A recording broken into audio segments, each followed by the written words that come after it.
بسم اللہ الرحمن الرحیم۔ السلام علیکم۔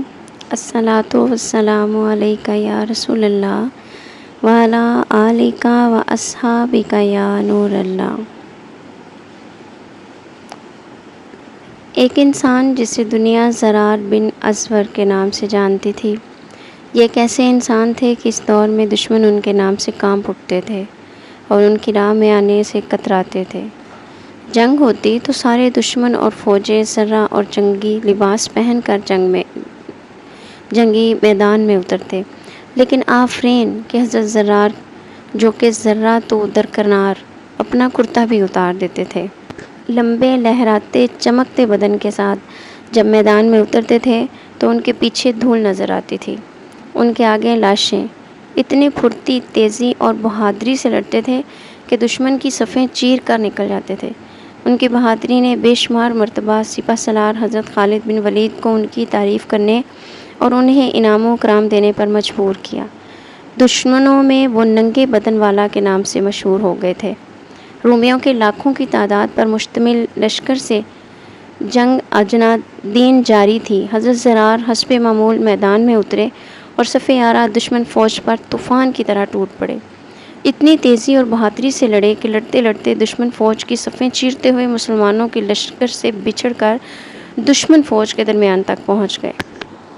دشمن نے انہیں اپنے درمیان دیکھا تو ان کو نرغے میں لے کر بڑی مشکل سے قید کر لیا۔ مسلمانوں تک خبر پہنچ گئی کہ حضرت زرار کو قید کر لیا گیا ہے۔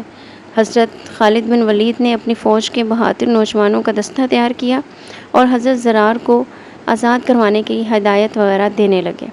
اتنے میں انہوں نے ایک نقاب پوش سوار کو دیکھا جو گھر دوڑاتا دشمن کی فوج پر حملہ آور ہونے جا رہا تھا۔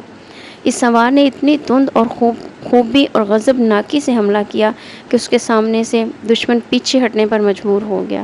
حضرت خالد بن ولید اس کے وار دیکھ کر اور شجاعت دیکھ کر اش کر اٹھے اور ساتھیوں سے پوچھا کہ یہ سوار کون ہے، لیکن سب نے لا علمی کا اظہار کیا، وہ نہیں جانتے تھے۔ حضرت خالد بن ولید نے نوجوانوں کو اس سوار کی مدد کرنے کو کہا اور خود بھی مدد کرنے کے لیے اس سوار کی جانب لپکے۔ گھمسان کی جنگ جاری تھی، کبھی حضرت خالد بن ولید اس سوار کو نرغے سے نکلنے میں مدد کرتے اور کبھی وہ سوار حضرت خالد بن ولید کی مدد کرتا۔ حضرت خالد اس سوار کی بہادری سے متاثر ہو گئے اور آپ کے پاس گئے اور پوچھا، کون ہو تم؟ اس سوار نے بجائے جواب دینے کے اپنا رخ موڑا اور دشمنوں پر جارحانہ حملے وار در وار کرنے لگا۔ موقع ملنے پر دوسری بار پھر حضرت خالد بن ولید نے پوچھا، اے سوار تو کون ہے؟ اس سوار نے پھر جواب دینے کے بجائے رخ بدل کر دشمن پر حملہ کیا۔ اسی طرح تیسری بار پھر حضرت خالد بن ولید نے اس سوار سے اللہ کا واسطہ دے کر پوچھا، اے بہادر نوجوان تو کون ہے؟ تب نقاب کے پیچھے سے نسوانی آواز آئی کہ میں زرار کی بہن ہوں، خولہ ازور، اور اس وقت تک چین سے نہیں بیٹھوں گی جب تک اپنے بھائی کو آزاد نہیں کروا لیتی۔ حضرت خالد بن ولید نے کہا، پہلے کیوں نہیں بتایا؟ تو کہنے لگی، آپ نے منع کر دینا تھا۔ حضرت خالد بن ولید نے کہا، آپ کو آنے کی کیا ضرورت تھی، ہم جو تھے آزاد کروانے کے لیے۔ حضرت خولہ نے جواب دیا، جب بھائیوں پر مصیبت آتی ہے تو پھر بہنیں ہی آگے آیا کرتی ہیں۔ پھر مسلمانوں اور حضرت خولہ نے مل کر حضرت زرار کو آزاد کروا کر ہی دم لیا۔ میری آپ سب سے گزارش ہے کہ اسلام خون اور قربانیوں کے دریا میں تیر کر ہم تک پہنچا ہے، پلیز اس کی قدر کریں، جذبہ جہاد کو زندہ رکھیں۔ جب تک جہاد تھا مسلمان ہمیشہ غالب تھے، جب جہاد چھوٹا تو مسلمانوں پر زوال آیا۔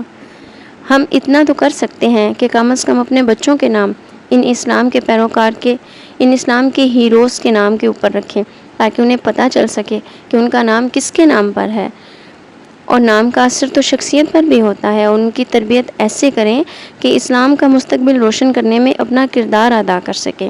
پھر اس میں ہمیں یہ فرق نہیں کرنا چاہیے کہ ہمارے ہاں بیٹی ہے یا بیٹا۔ اپنی بیٹی کی تربیت بھی اسی طرح سے کریں کہ جس طرح سے ہم اپنے بیٹوں کو اچھا کھلا کر، اچھا پہنا کر، اچھی طاقت فراہم کرتے ہیں، اسی طرح سے ہم اپنی بیٹی کو بھی تیار کریں، کیونکہ بیٹیاں بھی کسی جہاد کے کسی میدان میں، جنگ کے کسی میدان میں کبھی پیچھے نہیں ہٹی۔